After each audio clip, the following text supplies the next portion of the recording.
Donc nous bénissons encore l'Éternel notre Dieu, nous lui rendons gloire et grâce, et nous bénissons aussi tous les saints partout dans le monde, que la grâce et la paix de notre Dieu vous soient multipliées dans le nom puissant et glorieux de notre Seigneur et Sauveur de gloire, Jésus-Christ de Nazareth, l'unique et le seul vrai Dieu, le roi des rois, le Seigneur des seigneurs. Donc nous poursuivons notre enseignement sur les alliances et ou les pactes. Les alliances ou les pactes. Nous avions dit comme sous-thème, nous avons étudié le pacte de parole. Hier, nous sommes encore revenus sur le pacte de parole par rapport à Josué chapitre 9 et par rapport à 2 Samuel chapitre 21. C'était l'alliance qui était liée aux Gabaonites.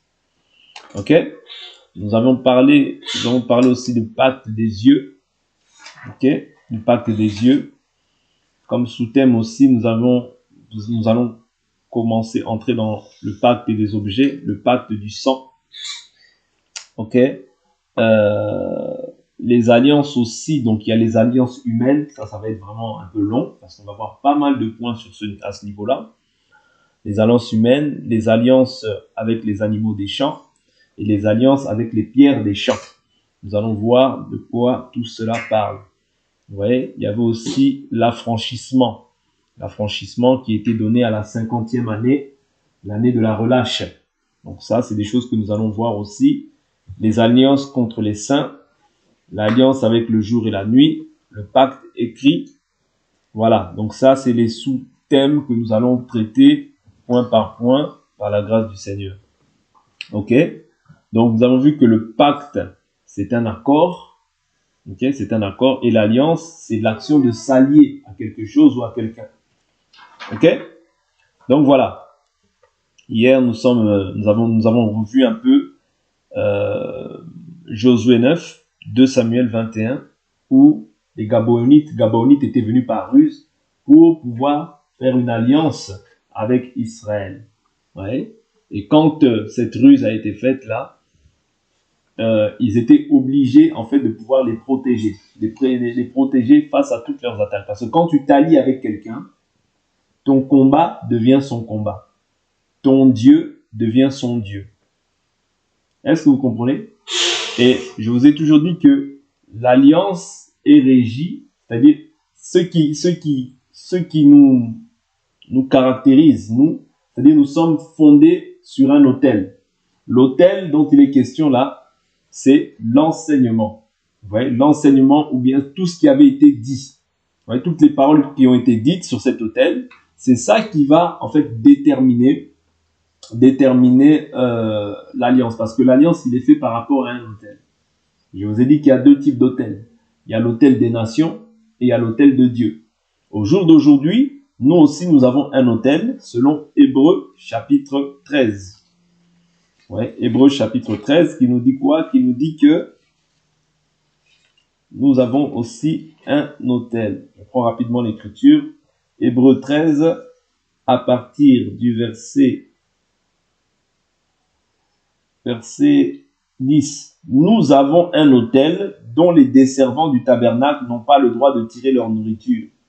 Car les corps des animaux dont le sang a été offert pour les péchés dans le sanctuaire par le souverain sacrificateur sont brûlés hors du camp. C'est pourquoi Jésus aussi, pour sanctifier le peuple par son propre sang, a souffert hors de la porte. Sortons donc hors du camp pour aller à lui en portant son opprobre. Vous voyez? Donc ici, nous, l'autel dont il est question, c'est Jésus. Jésus a tout un enseignement dans lequel nous tous nous devons demeurer. Il y a les bénédictions qui sont liées au fait que nous ayons cru, mais il y a les malédictions aussi qui t'accompagnent lorsque tu ne marches pas conformément à la volonté de Dieu. C'est ça notre autel. Mais l'autel des nations, l'autel des démons, parce qu'ils ont aussi un autel. Et qu'est-ce qu'ils faisaient dans leur autel? Je prends un exemple, je prends cet exemple rapidement avant d'entrer dans le vif du sujet. Je prends une écriture. Je suis dans Deutéronome chapitre 13. Deutéronome chapitre 13, je prends à partir du verset 29. Deutéronome 12, verset 29. Lorsque l'Éternel, ton Dieu, aura exterminé devant toi les nations que tu vas déposséder, lorsque tu les auras dépossédées et que tu habiteras dans leur pays, garde-toi de te laisser prendre au piège en les imitant après qu'elles auront été détruites devant toi. Garde-toi de t'informer de leur Dieu et de dire comment ces nations rendaient-elles un culte à leur Dieu. Vous voyez, donc nous devons nous garder des pratiques, eh bien, d'imiter la manière dont ces nations-là, c'est-à-dire dont ces nations-là rendaient un culte à leur Dieu. Moi aussi, je veux faire de même. Tu n'agiras pas ainsi à l'égard de l'Éternel ton Dieu, car elle faisait pour leur Dieu. Vous voyez, ça c'est les ordonnances maintenant qui étaient liées à l'autel. C'est-à-dire, elle faisait quoi pour leur Dieu? Elle faisait quoi pour leur Dieu? Elle dit toutes sortes d'horreurs. C'est-à-dire, ça c'était ce qui était établi dans l'autel. C'est-à-dire, toute personne qui s'alliait avec ces nations-là avait pour obligation de suivre en fait les ordonnances qui étaient établies sur l'autel. Deutéronome chapitre 12, verset 29. Ouais. Et il dit, tu n'agiras pas ainsi à l'égard de l'Éternel ton Dieu, car elle faisait pour leur Dieu toutes sortes d'horreurs, qui sont odieuses à l'Éternel, et même elles brûlaient au feu leurs fils et leurs filles en l'honneur de leur Dieu. C'est-à-dire, ça, c'était une prescription. Tu vas brûler ton fils ou ta fille en l'honneur de ton Dieu. Vous voyez, c'était des prescriptions qui étaient liées à cet autel-là. Ça veut dire qu'une personne qui s'alliait avec ces nations-là, automatiquement, leur Dieu, puisque dans l'homme, c'est d'abord le monde qu'on voit, c'est d'abord spirituel. Ouais, c'est d'abord spirituel. C'est-à-dire, dès lors où elle s'alliait maintenant avec ces nations-là, ben, elle devait agir aussi comme ces nations agissaient. Et elles agissaient comme cela, pourquoi? Parce qu'au travers du fait qu'elles immolent leurs enfants, ben, ils recevront peut-être des promotions. Ils recevront peut-être de l'argent. Ok? Ils auront peut-être beaucoup d'argent. Mais tout ça, en fait, c'est lié au sang, au meurtre. Et ce qui a été, c'est ce qui est. C'est ce qui sera, rien de nouveau sous le soleil. C'est-à-dire, ce qui a été, comme ils livraient leurs enfants au feu, au jour d'aujourd'hui aussi, ça existe. C'est-à-dire que certaines personnes, pour acquérir des biens, certaines personnes, pour acquérir des richesses, qu'est-ce qu'ils font? Ils livrent leurs enfants. Vous voyez? Ils sacrifient, autrement dit. Ils sacrifient leurs enfants à des démons. Et ces enfants-là vont mourir. Mais eux, par après, ils vont avoir de la richesse. Ils vont se maintenir au pouvoir. Ouais. Ces choses-là existent parce que dans Luc chapitre 4, qu'est-ce que le diable dit? Le diable dit à Jésus, si tu te prosternes et m'adores, je te donnerai la gloire de ces royaumes, car elle m'a été donnée et je la donne à qui je veux. Ah, vous comprenez? Donc ces choses existent toujours. Voilà pourquoi nous devons savoir à quel autel nous adorons. Même pour adorer, on n'adore pas n'importe comment, on adore d'une certaine manière. Notre autel, nous par exemple, dans notre autel à nous, nous n'adorons pas en jetant le feu à nos ennemis. Non. Quand tu fais ça, tu ne sais pas de quel esprit tu es animé. Luc chapitre 7. Jésus dit, vous ne savez pas de quel esprit vous êtes animé. Vous comprenez? Le Fils de Dieu est venu pour sauver les âmes, non pas pour perdre les âmes. C'est-à-dire que nous avons des prescriptions, des ordonnances, parce que chaque autel a ses prescriptions, ses ordonnances, ouais, et sa manière d'agir. Okay? Nous sommes saints. Eux, c'était livrer leurs enfants au feu. Quand on prend encore, je prends encore une dernière écriture qui me vient à l'esprit, on prend encore Lévitique chapitre 18. Lévitique chapitre 18. Alors, l'Éternel parla, je ne vais pas tout lire, mais vous pourrez lire Lévitique chapitre 18 dans son entièreté. L'Éternel, je prends le verset 1 et je vais à la fin. L'Éternel parla à Moïse et dit, parle aux Israélites, tu leur diras, je suis l'Éternel votre Dieu. Vous ne ferez pas ce qui se fait dans le pays d'Égypte où vous avez habité. Et vous ne ferez pas ce qui se fait dans le pays de Canaan où je vous mène. Vous ne suivrez pas leurs principes. Vous pratiquerez mes ordonnances et vous garderez mes principes. Vous les suivrez, je suis l'Éternel votre Dieu.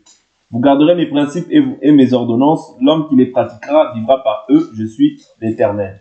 Je saute quand je vais toujours le même chapitre, au verset 28.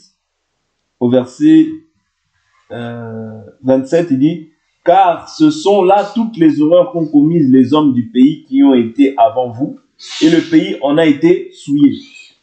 Ainsi, le pays ne vous vomira pas à cause de vos souillures, car il aura vomi les nations qui étaient avant vous. Car tous ceux qui commettront une quelconque de ces horreurs seront retranchés du milieu de leur peuple. Vous voyez, donc ici, on voit que les enfants, aller avec les parents, tu ne verras pas la nudité de ton père, de ta mère, vous voyez, toutes ces choses-là. Les gens qui s'accouplaient avec des animaux, les gens qui s'accouplaient, voilà, avec d'une manière qui était contraire à la volonté de Dieu. Tout ça, ce sont des choses qui souillent non seulement l'homme, mais qui souillent aussi le pays. Ok?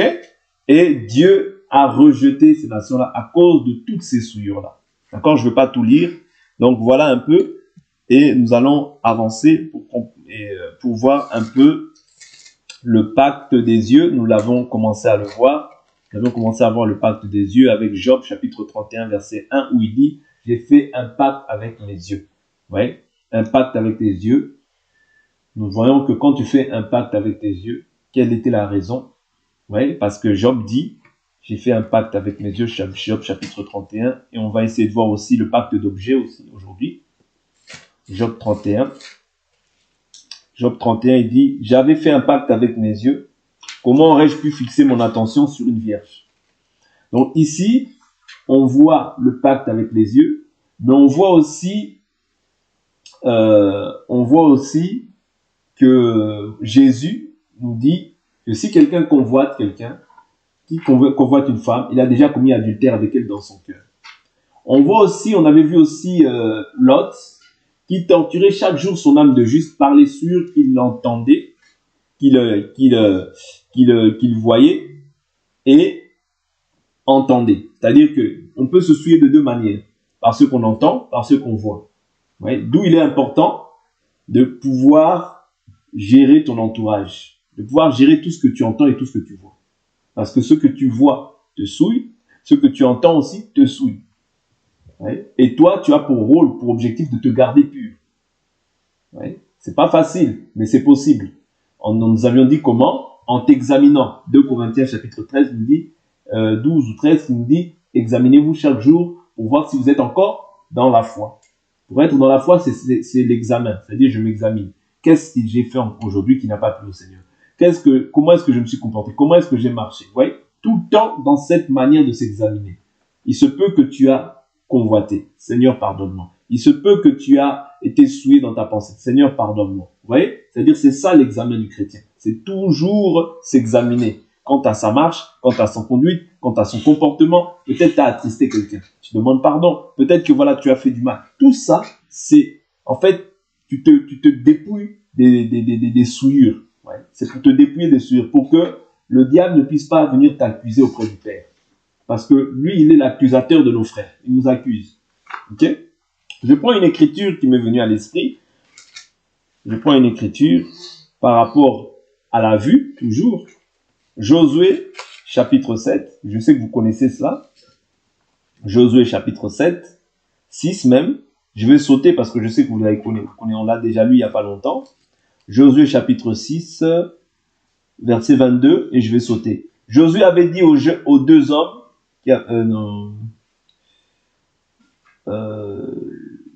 verset 25, il dit, Josué laissa la vie arabe, la prostituée et sa famille, et à tous ceux qui lui appartenaient. Elle a habité au milieu d'Israël jusqu'à aujourd'hui parce qu'elle avait donné abri aux messagers que Josué avait envoyés pour espionner Jéricho. Alors, là on voit Akan, Akan, lorsqu'il a pris le manteau de Shinéa. Je ne vais pas lire parce que vous connaissez, vous pouvez lire Josué chapitre 7 dans l'entièreté. On va essayer d'avancer pour gagner du temps. On voit que Akan n'a pas préservé ses yeux. C'est-à-dire qu'il a vu le manteau de Shinéa. Qu'est-ce qu'il a fait? Il est parti le cacher. Voilà pourquoi les convoitises passent aussi par ce que tu vois. Et la Bible nous dit dans le livre de Jacques, la Bible nous dit dans le livre de Jacques, comment est-ce que se manifeste le péché dans la vie de l'homme. Alors, je prends le livre de Jacques.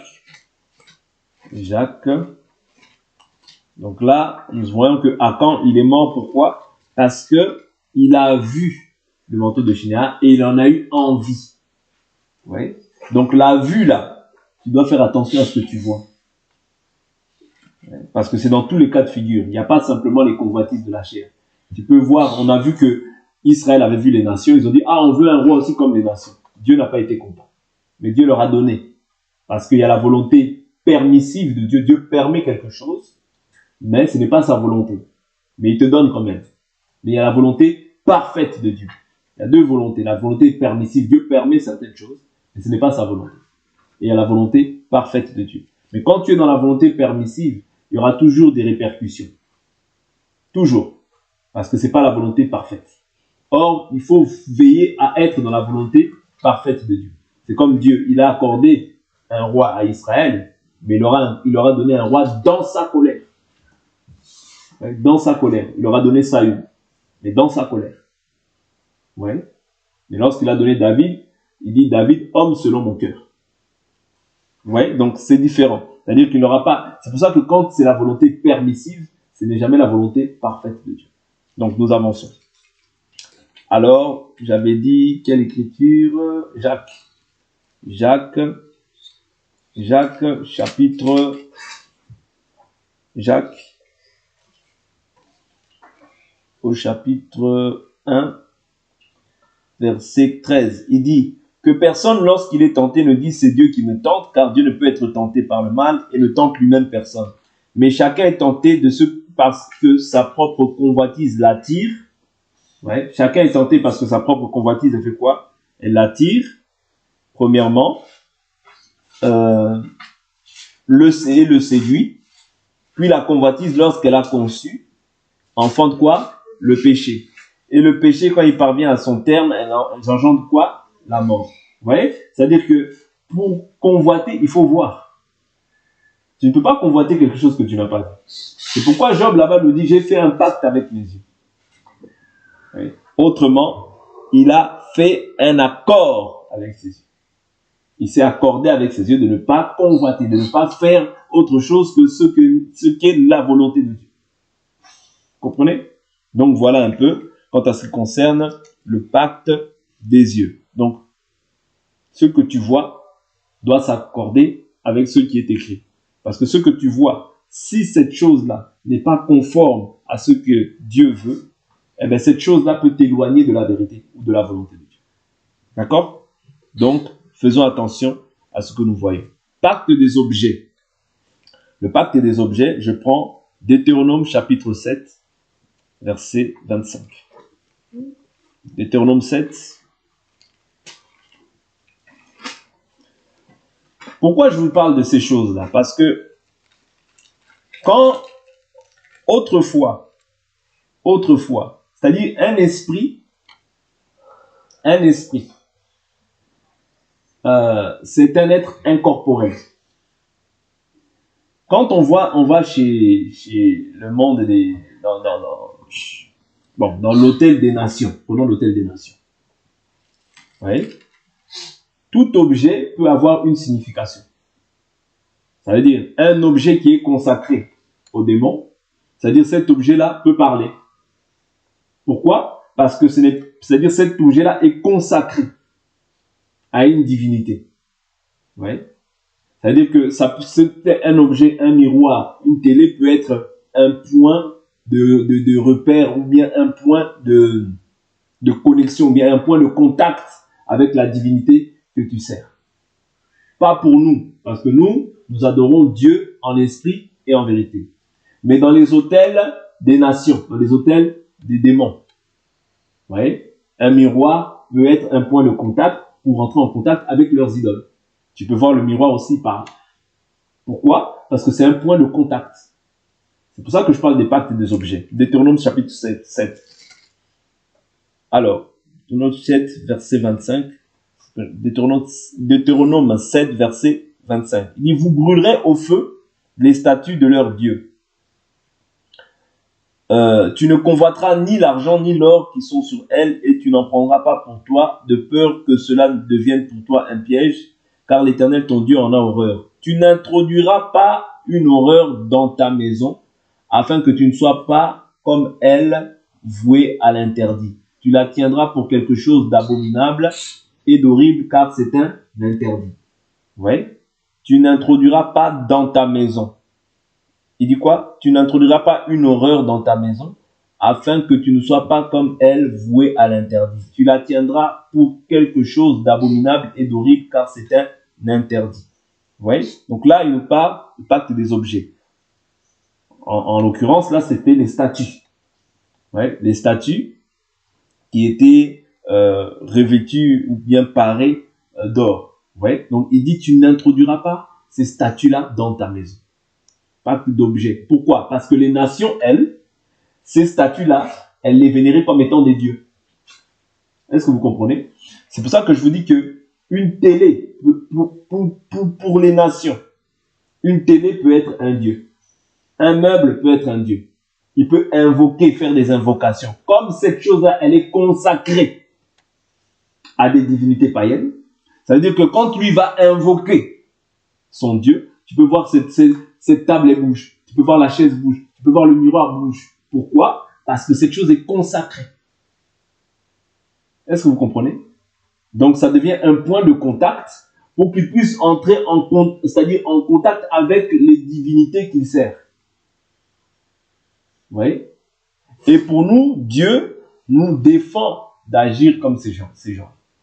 Pour nous, Dieu nous dit que tu renverseras leur stèle. Par exemple, tu prends quelqu'un, pour lui, il prend une statue de Marie, il ramène chez lui. Même si elle n'est pas consacrée au démon, tu ne peux pas le faire. Tu prends une croix, tu la mets sur ton mur. Tu ne peux pas faire ces choses-là. C'est quelque chose d'abominable devant toi. Et encore moins, je ne parle pas d'une statue forcément comme ça, mais je parle des statues qui sont consacrées.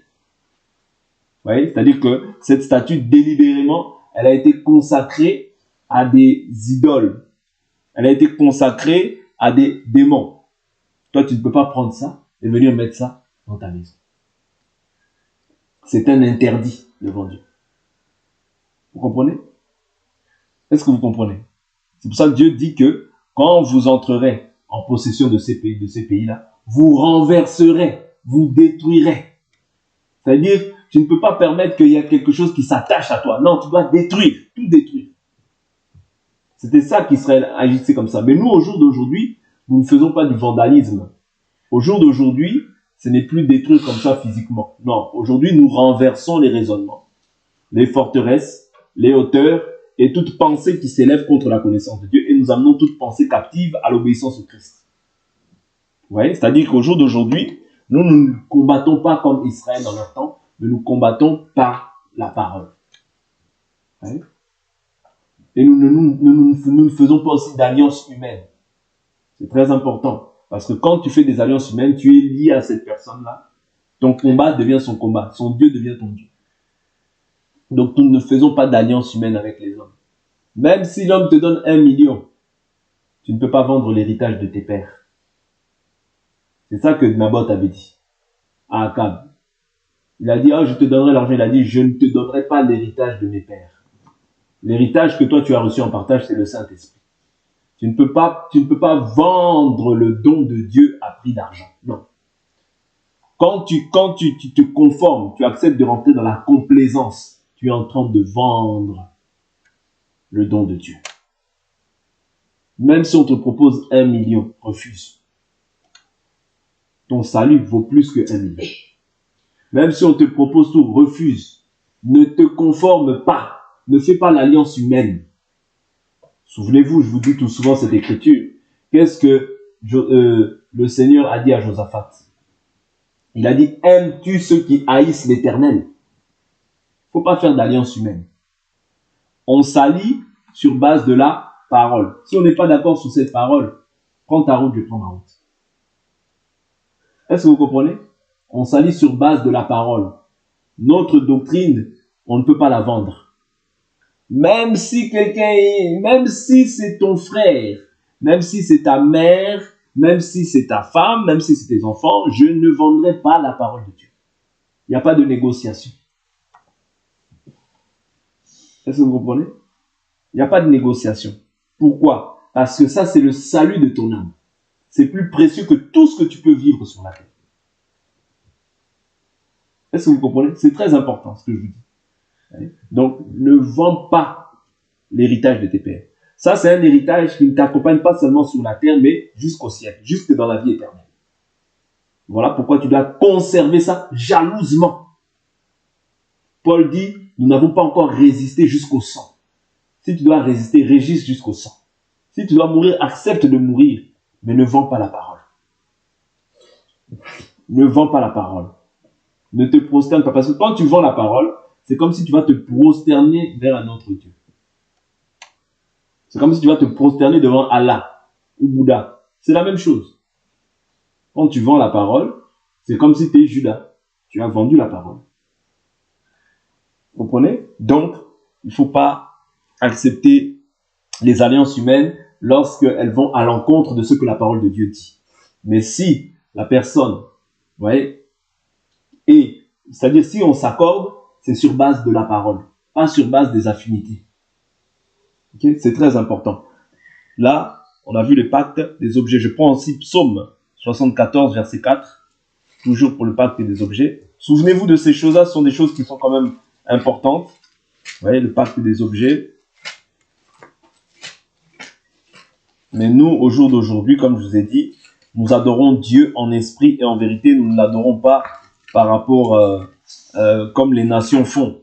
Vous voyez, Psaume 74, verset 4, l'Écriture nous dit « Tes adversaires ont rugi à l'intérieur de ton lieu sacré.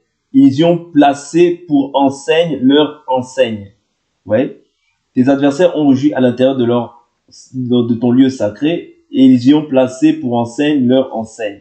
Donc, il y a d'autres versions qui disent ils ont placé pour signe leur signe. C'est-à-dire que tout ça, ce sont des signes qui accompagnent en fait leurs pratiques, qui sont contraires à la volonté de notre Dieu. Vous voyez, contraires à la volonté de notre Dieu. Dieu nous a demandé de l'adorer en esprit et en vérité. Il n'y a pas de signe à faire. Il n'y a pas de signe, il n'y a pas voilà, quelque chose qui peut imager Dieu. Ouais? Imager Dieu, non. Il n'y a pas un bois, il n'y a pas une pierre, il n'y a pas quoi que ce soit. Non, non, non. Nous adorons Dieu en esprit, en vérité. Okay? Eux, ils adorent certainement Dieu selon Jérémie. Je prends aussi notre écriture, Jérémie 10. Jérémie 10, et on va essayer d'avancer aujourd'hui. Jérémie chapitre 10. Alors, Jérémie chapitre 10, je prends le verset 2. Ainsi parle l'Éternel, n'imitez pas la conduite des nations, et ne soyez pas terrifiés par les signes du ciel, parce que les nations en ont la terreur, car les coutumes des peuples ne sont que vanité. Ouais, les coutumes des peuples ne sont que vanité. On coupe l'arbre dans la forêt, la main de l'ouvrier le travaille avec la hache, on l'embellit avec de l'argent et de l'or, on le fixe avec des clous au marteau, pour qu'il ne vacille pas. Ces dieux sont comme une colonne massive. Ils ne parlent pas. On les porte, oui, on les porte, parce qu'ils ne peuvent faire un pas. Ne les craignez pas, car ils ne sauraient faire aucun mal. De même qu'ils sont capables de faire aucun bien. Ouais, ils ne sont capables de faire aucun bien. C'est-à-dire les entités avec lesquelles ils s'unissent ne sont capables de faire aucun bien. Ouais. Nous ne pouvons pas les craindre parce que nous sommes en Jésus et celui qui est en nous est plus grand que celui qui est dans le monde. Okay? Le pacte des objets. C'est comme ça que ces sorciers se réunissent. C'est-à-dire ils prennent un orfèvre, ils prennent un bout d'arbre, ils en font une figure et pour eux ils appellent ça leur Dieu. Ils ne peuvent rien faire. Vous voyez? Ils ne peuvent rien faire. Donc, j'avance. On va prendre le pacte du sang. Le pacte du sang, Matthieu, chapitre... je prends d'abord Exode. Exode, chapitre... Alors, Exode, chapitre 24. Exode, chapitre 24, à partir du verset 6. Moïse prit la moitié du sang, qu'il mit dans des bassines, et répandit l'autre moitié du sang sur l'autel. Il prit le livre de l'Alliance et le lut au peuple. Ils dirent, nous exécuterons tout ce que l'Éternel a dit et nous obéirons. Vous voyez? C'est-à-dire que quand il y a l'Alliance, le sang, Le sang veut dire maintenant que tu fais partie, tu es entré dans l'alliance. Mais quand il y a l'alliance, on doit toujours te donner les ordonnances qui sont régies à cette alliance. Sans effusion de sang, souvenez-vous, Hébreux 9, il n'y a pas le pardon des péchés. Ouais, c'est-à-dire, le pardon des péchés passe par le sang. Voilà pourquoi Jésus, d'une manière aussi identique, devait venir aussi pour pouvoir faire la même chose, c'est-à-dire purifier le peuple par son sang. Ok? Ça, c'était une ombre, mais Jésus, c'est la réalité. Maintenant, il dit quoi? Il prit le livre de l'Alliance et le lut au peuple. Il dit, nous exécuterons tout ce que l'Éternel a dit et nous obéirons. Vous voyez, ça, c'est l'autel sur lequel Israël était bâti. 613 commandements. Moïse prit le sang et le répandit sur le peuple en disant, voici le sang de l'Alliance que l'Éternel a conclu avec vous sur la base de toutes ces paroles. Quand il y a l'effusion de sang, quand il y a le sang, il y a toujours des paroles qui accompagnent le sang. Il y a toujours, c'est-à-dire, tu ne peux pas être dans une alliance sans ordonnance, sans précepte. Non, ça n'existe pas. Quand il y a alliance, il y a des préceptes, il y a des règles, même sur la terre comme ça. Quand une personne se fiancie, bien, il s'allie dans un mariage ou quoi que ce soit, il y a toujours des ordonnances aussi qui régissent ce mariage-là. C'est quoi? La fidélité, le respect, toutes ces choses-là, ce sont des ordonnances qui lient deux personnes sur la terre. À combien plus forte raison maintenant, nous qui sommes en Dieu, quand Dieu fait verser le sang, c'est-à-dire il y a une alliance qui a été versée comment? Par le sang, mais cette alliance-là a un soubassement.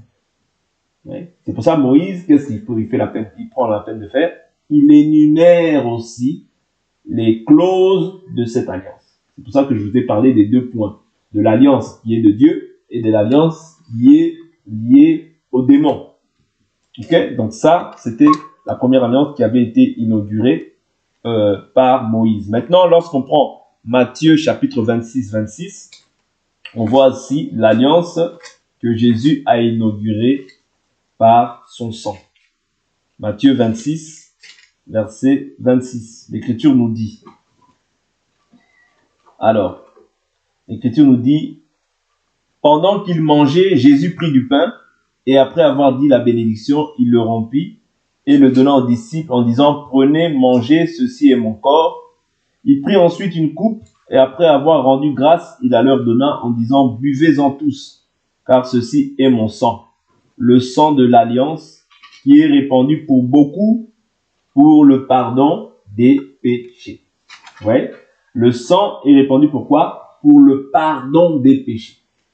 Donc quand toi tu entres en Christ, la Bible nous dit, Apocalypse chapitre 5, par son sang, il a racheté un peuple de toute race, de toute nation, de toute tribu, de tout peuple, et il a fait de nous un royaume et des sacrificateurs pour Dieu son Père. C'est-à-dire, quand tu rentres en Jésus, tu es pardonné de tous tes péchés. De tous tes péchés, Dieu t'a pardonné. Tu as tué, Dieu t'a pardonné. Tu as fait ceci, Dieu t'a pardonné. Est-ce que vous comprenez? C'est ça, la grâce. Ouais. La grâce, c'est que quand tu entres en lui, tu es pardonné de tous tes péchés. Ouais. Tu es déclaré juste à cause de la foi que tu as placée en lui. Okay? Donc là, on voit encore le pacte du sang. Bien l'alliance qui est liée au sang de Jésus. Ouais. Et ça, il l'a répandu sur nous, qui croyons. Ouais. Donc c'est important. Donc nous avançons. Nous allons voir encore. Nous allons essayer de voir l'alliance avec les pierres des champs et l'alliance avec les animaux des champs. C'est la même chose. Les pierres des champs, les animaux des champs, c'est la même chose, mais dit de deux manières différentes. Job chapitre 5, verset 23. Job 5, 23. Job 5, 23. En fait, cela préfigurait aussi la venue de Jésus.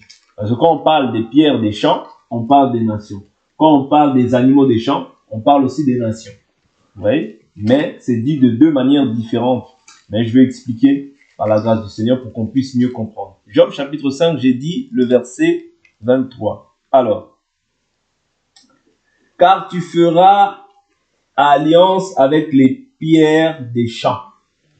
Les champs, ou bien le champ, la Bible nous dit, nous, au jour d'aujourd'hui qui avons cru, nous sommes des pierres vivantes.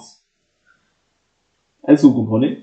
La Bible nous dit, et vous, pierres vivantes, édifiez-vous. Ça, c'est dans le livre de Pierre. Pierre nous parle de ça.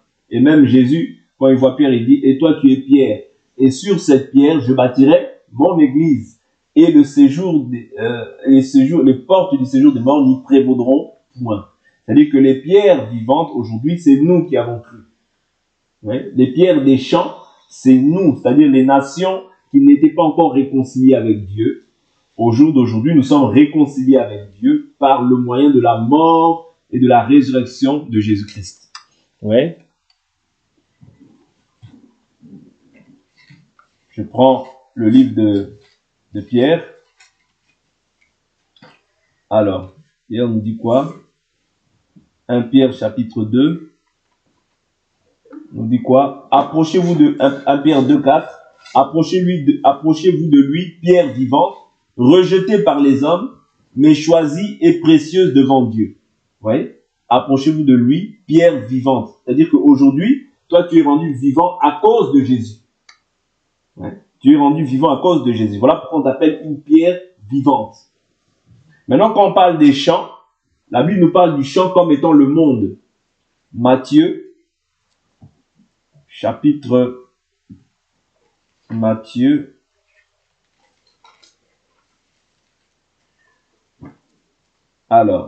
chapitre 13. Alors, Matthieu chapitre 13, je prends à partir du verset 38. Le champ, c'est le monde. Vous voyez? Je prends juste cette partie-là. Le champ, Matthieu 13, 38. Le champ, c'est le monde.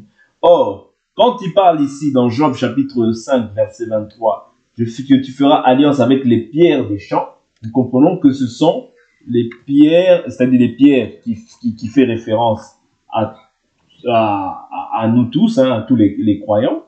Et le champ, c'est le monde. Donc nous croyons que nous, autrefois, nous n'étions pas peuple de Dieu. Donc ici, il est fait référence à toi et moi qui avons cru, c'est-à-dire les nations. Ok? Quand on prend, je prends aussi, donc j'avais dit les animaux des champs. Ouais, l'alliance avec les animaux des champs. Osée chapitre 2 verset 20. Osée 2 verset 20. L'Écriture nous dit: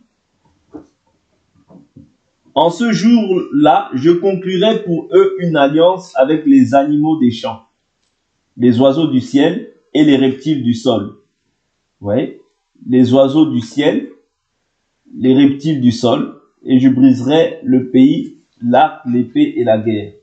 Donc quand on prend Actes des Apôtres chapitre 10, ouais, vous allez voir que quand on parle des animaux des champs, 1 Corinthiens 2 nous dit que l'homme animal, ouais, il parle de l'homme animal, ne comprend pas les choses de l'esprit, car pour lui c'est une folie. Ouais, donc l'homme animal ici, on prend une personne qui est dépourvue du Saint-Esprit, une personne qui n'a pas Dieu, c'est un homme animal. Ouais, donc là quand il parle des animaux des champs, des reptiles du sol, quand on voit Actes des Apôtres chapitre 10, dans Actes des Apôtres chapitre 10, lorsque Corneille est parti prier, qu'est-ce qu'il a vu? Dieu a fait descendre une nappe avec des reptiles, des quadrupèdes. Ouais, des reptiles. Non, c'est Corneille. Pierre, pardon. Corneille avait prié chez lui, et Pierre, dans une vision, Dieu lui a fait descendre une table avec une nappe avec des reptiles. Et Dieu lui dit: Pierre, tue et mange. Le Seigneur lui dit: je n'ai jamais rien mangé d'impur ni de souillé. Et maintenant le Seigneur lui dit: ce que le Seigneur a déclaré pur, ne le regarde pas comme impur. Or, par là, il ne comprenait pas la vision. C'est faux. Si vous lisez Acte 10 dans son entièreté, vous allez comprendre. Acte 10, cette chose-là, elle s'est répétée, mais Pierre ne comprenait pas. Acte 10, verset 28, il leur dit: vous savez qu'il est interdit à un juif de se lier avec un étranger ou d'entrer chez lui. mais Dieu m'a montré qu'il ne fallait dire d'aucun homme qu'il est souillé ou impur. Donc ici, Pierre est en train maintenant de comprendre la vision. C'est-à-dire, il comprend la vision que, qui était souillé à la face de la terre, qui était impur, c'était les païens.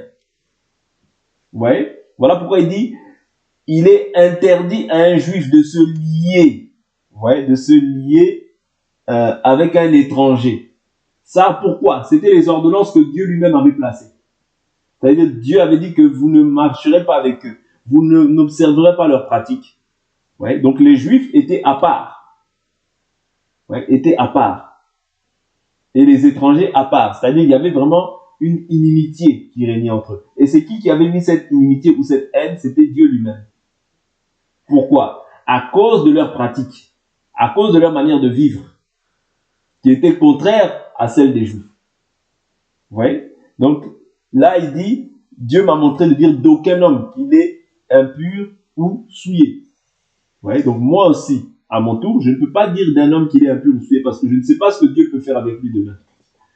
Vous voyez? Mais ici, en fait, quand il parle des animaux des champs, des animaux des champs, l'alliance qu'il allait traiter, c'est avec nous. C'est-à-dire que Dieu avait prévu aussi d'incorporer les nations. Ouais, Dieu, dans son plan, même sous le temps de la loi, il avait déjà le plan, il avait déjà arrêté cette chose-là d'incorporer, d'introduire les nations afin qu'ils puissent aussi bénéficier du salut accordé par la grâce au moyen de la foi. Voilà pourquoi, au verset 34, Pierre dit quoi? Alors Pierre ouvrit la bouche et dit, en vérité, je le comprends. Pour Dieu, il n'y a pas de considération de personne. Mais en toute nation, celui qui le craint et qui pratique la justice lui est agréable. En toute nation, celui qui le craint, premièrement, et qui pratique la justice, il lui est quoi? Il lui est agréable. Il a envoyé la parole aux fils d'Israël. C'est-à-dire là, il comprend maintenant la vision. Ouais. Il a envoyé la parole aux fils d'Israël en leur annonçant la bonne nouvelle de la paix par Jésus-Christ. C'est lui le Seigneur de tous. Vous savez ce qui est arrivé dans toute la Judée. Donc voilà, après il leur a parlé. Ensuite, ils ont été baptisés du Saint-Esprit. Et ensuite, il leur a baptisé d'eau. Ouais. Donc voilà, ici, on voit ces deux alliances. L'alliance avec les pierres des champs, l'alliance avec les animaux des champs, qui sont quasiment les mêmes choses. Ouais, qui sont les mêmes choses. Je vais prendre, encore il me reste 5 minutes, je vais prendre, alors, les alliances sans Dieu. Ouais, les alliances sans Dieu. Les alliances sans Dieu. C'est-à-dire les gens qui descendaient en Égypte. Ésaïe chapitre 30. Ésaïe chapitre 30. Alors, Ésaïe chapitre 30. Ésaïe chapitre 30. Malheur aux fils rebelles, oracle de l'Éternel, ils tiennent conseil sans moi, ils contractent des alliances sans mon esprit, pour accumuler péché sur péché. Ils sont en marche et descendent en Égypte sans me consulter, pour chercher un refuge auprès du Pharaon et chercher un abri à l'ombre de l'Égypte. Le refuge du Pharaon tournera à votre honte, et l'abri à l'ombre de l'Égypte à votre confusion. Déjà ses ministres sont à Tsoan, et ses envoyés ont atteint Anès. Tous seront honteux au sujet d'un peuple qui ne leur sera pas une aide, ni pour les secourir, ni pour les aider, mais qui fera leur honte et leur déshonneur. Vous voyez? Donc ici, Israël descendait en Égypte pour aller trouver du secours. Souvenez-vous que je vous avais mentionné ça. Lorsque on parle de Canaan, on parle du fait qu'ils montent en Canaan. Lorsqu'on parle de l'Égypte, on parle du fait qu'ils descendent en Égypte. Autrement dit, toi et moi qui avons cru, quand tu repars dans le monde, tu descends.